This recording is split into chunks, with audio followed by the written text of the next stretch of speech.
Spain continues to see a dramatic rise in the number of deaths, recording its biggest daily death toll yet. 738 people have died in the last 24 hours. And total deaths in Spain, 3,400, are now greater than in mainland China, where the outbreak originated. The government in Madrid is now looking to the EU for help with protective equipment for its medical workers. Our Europe correspondent Gavin Lee says the Catalonia region now also has a rising number of infections.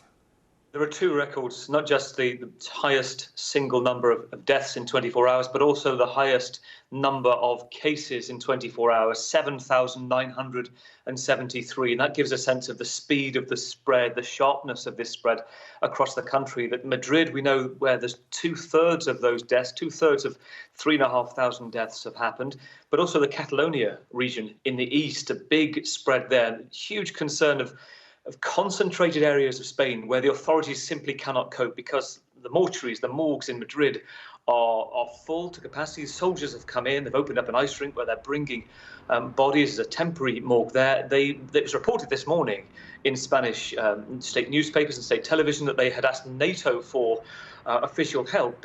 NATO, we understand, actually, they cannot provide the sort of medical equipment that Spain needs. What we're talking about is 1.5 million face masks, 500,000 respirators, 500,000 fast emergency testing kits, hundreds of ventilators. And now this will have to go to EU countries and elsewhere, possibly China, to see what comes back. In the EU, they're going through a procurement program at the moment. It's in its early stages. There are reports that at the moment, it looks like countries combined could only provide around 10% of what's needed around the EU. So that's something that may take some time, but worrying for Spain today.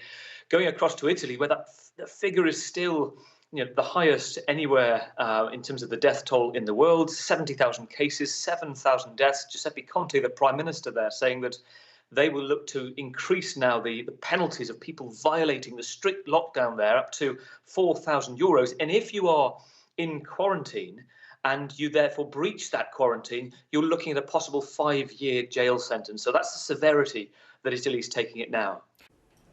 Gavin Lee.